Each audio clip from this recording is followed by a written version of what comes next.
اگر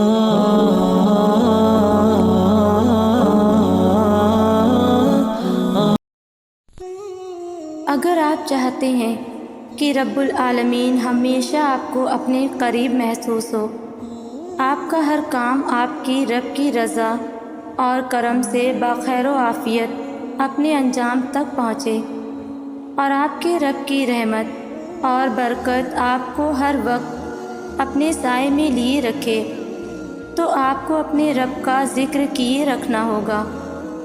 جتنا آپ اس کو پکاریں گے وہ اتنا آپ کے قریب ہوتا جائے گا۔ جتنا آپ اسے پکارتے جائیں گے وہ آپ کی پکار سنتا رہے گا۔ جتنا آپ اسے یاد رکھیں گے وہ آپ کو یاد رکھے گا۔ رب کا ذکر، رب کی باتیں اور رب سے باتیں، جسے یہ شرف نصیب ہو جائے تو پھر کون ہے اس سے زیادہ خوش نصیب۔ آپ کے لیے تو بہت خوبصورت چیزیں اللہ نے پلان کر رکھی ہیں، اس لیے انتظار سے مت تھکیں۔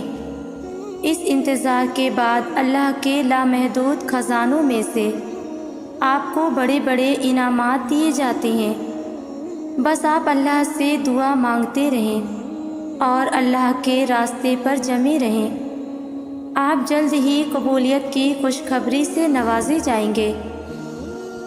موسیٰ علیہ السلام نہیں جانتے تھے کہ اللہ ان کے لیے سمندر کے درمیان میں راستہ بنانے والا ہے، مگر وہ یہ جانتے تھے کہ اللہ کسی کو اس کی برداشت سے زیادہ تکلیف نہیں دیتا، اور یقین تو اسی کو کہتے ہیں جب اس کی حکمت اور تدبیر سمجھ نہ آئے، تب اس بات پر یقین ہو کہ میرا رب راستہ بنائے گا، اور بے شک وہ پھر راستہ بناتا بھی ہے، کیونکہ ہمارا اور موسیٰ علیہ السلام کا رب ایک ہی ہے۔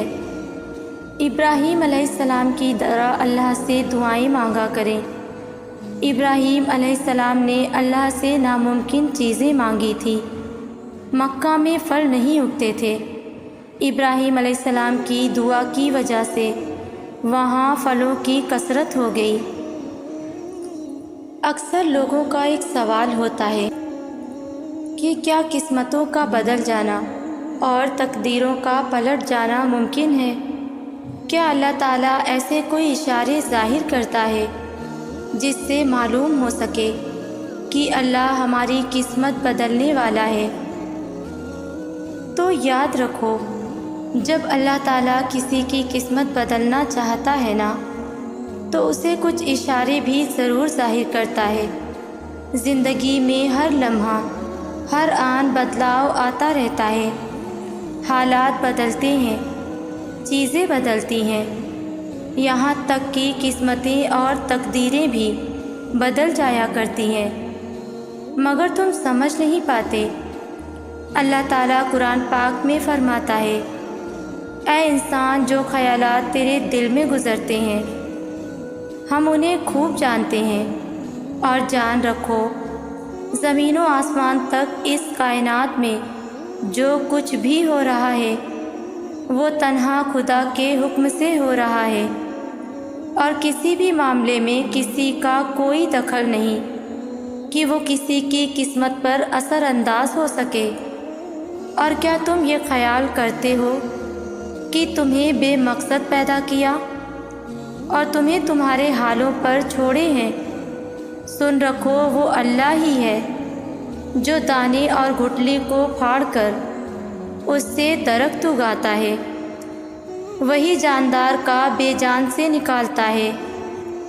جانتے ہو، اللہ نے نبی کریم صلی اللہ علیہ وسلم کو یہ خوشخبری سنائی تھی کہ ہر آنے والا لمحہ گزرے ہوئے لمحوں سے بہت بہتر ہوگا، اور یہ خوشخبری اللہ تعالیٰ نے آخرت کے لیے نہیں بلکہ دنیا کی کامیابی کے لیے دی تھی۔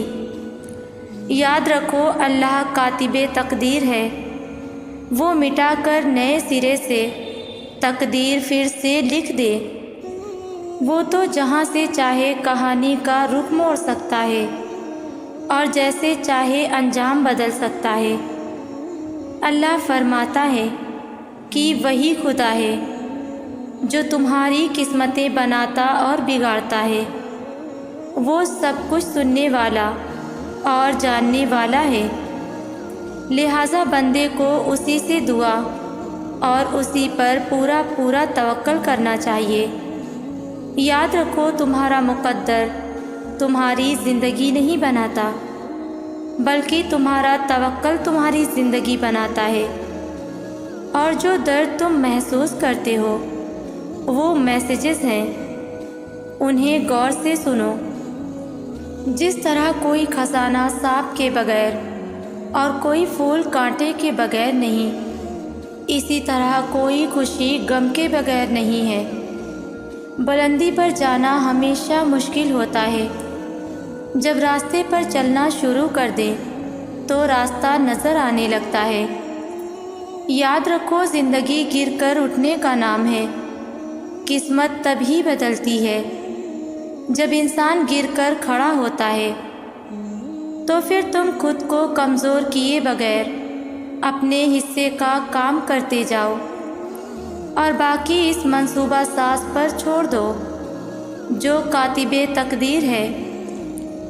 ایک حدیث میں آتا ہے، نبی کریم صلی اللہ علیہ وسلم نے فرمایا، تم میں سے کوئی مومن نہ ہوگا جب تک کہ تقدیر پر ایمان نہ لائے، اس کی بھلائی اور اس کی برائی پر بھی، یہاں تک کہ یہ یقین کرے کہ جو بات واقع ہونے والی تھی وہ اس سے ہٹنے والی نہ تھی، اور جو بات اس سے ہٹنے والی تھی وہ اس پر واقع ہونے والی نہ تھی۔